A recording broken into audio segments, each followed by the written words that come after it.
At BMCC, in that department in BMCC, I usually teach Introduction to Public Speaking. I received my Fulbright Award because in the past few years, the Fulbright has changed their parameters, and where before it was really much more about hardcore like academic research. Now they are reaching out to more artistic endeavors, and they have shorter term plans as well too, so that could fit someone who's an adjunct lecturer like myself, where it's a program called the Fulbright Specialist Program, and they are looking more for hands-on, interactive, even artistic workshops like the one I did in Hong Kong. So I came up with the concept, and they liked it, and we were able to work it out with the City University of Hong Kong. Yeah, the concept happened where I was researching the play Our Town, the seminal American play Our Town. In 1938, won a Pulitzer Prize for Thornton Wilder. And I was very surprised that in my research I found that it is partially influenced by Chinese culture and theater.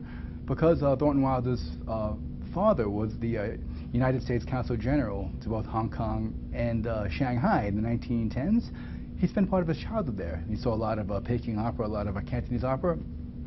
And then in the 30s, just as he was starting to write Our Town, he saw the great Peking opera, and Chinese ambassador Mei Lanfang came right here to Broadway, and that really influenced him very strongly, to the point where, if you know Our Town, there's a sort of a stage manager, trickster narrator who sets everything up.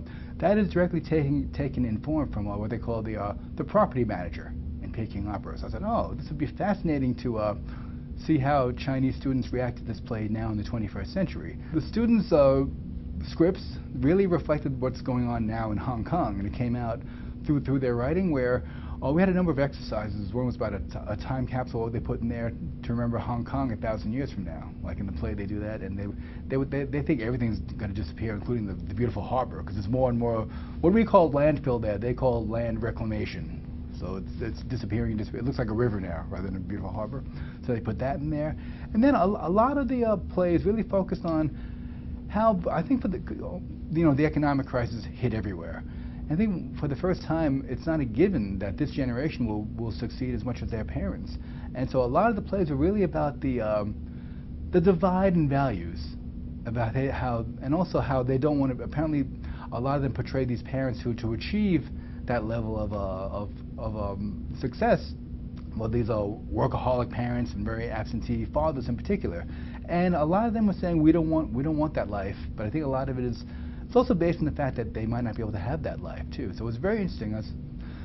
It's almost like the way New York and America was in the 60s. All of a sudden, there's a whole new set of values coming in, and the culture is changing, and that's within Hong Kong. And then coming in as an ambassador from America on a Fulbright specialist scholar, it's interesting now that the whole shift of power has changed. Like arguably, the 20th century was the American century. And people are already saying that the 21st century is the Asian century, if not the China century. So it's interesting looking at how the whole power dynamic has changed, and just how the world is shifting and their town is shifting was really reflected in their plays. You often saw very different values coming head to head in family confrontation. So it's very revealing and interesting. But perhaps some people did it in a comedy way too, which is great. They didn't perform Our Town. They just the course began. The residency began with the students studying Our Town as a model. So we read it, analyzed it, tried to find even more Chinese influence in Our Town, and then that also became a structural model too. Like we would look at some of the monologues in the play, how some of the scenes built up. So we just studied that play for structural and also inspiration reasons. And then from there, they wrote their own plays inspired by Our Town, but also filled with content from their own time too. So they got to do that. What I can learn from the Hong Kong residency that I could apply to my BMCC teaching, it actually goes both ways. A lot of what I do at BMCC, I had applied there too. As we know, one of the pitfalls being the greatest information age ever is plagiarism. So rather than keep it a big brother situation, I try to get the students in the public speaking classes here we apply the same fundamentals, but we try to have them speak about personal experience. So that way, and I think by finding a way to make it not so esoteric, I was able to bring that over to Hong Kong too. And then what I saw in Hong Kong was really how they work together in groups much better. I know there's still, even though Hong Kong is independent, they still have this, I guess one of the tenets of a lot of Chinese philosophy is the greater good. And that was very much in practice. And I just see by seeing how that helps build a classroom morale, I tried to bring that back to BMCC, and this year I started the semester with having a lot more group interaction first, just to build trust and interaction between them too. So that was one curricular way, and I think more in the way that and I guess the curriculum is only as good as how you interact with the students. So really how to interact with the students, because even though they were speaking their best English, the second time we went on break, everyone was speaking Chinese. So I knew that this is, so when it was time for coffee or tea time, everyone spoke Chinese, no one spoke English, so that was very revealing. But I think just, it was actually New York and Hong Kong are very familiar, just like New Yorkers feel like we're New Yorkers first and Americans maybe like third or fourth. Hong Kongers feel that way too.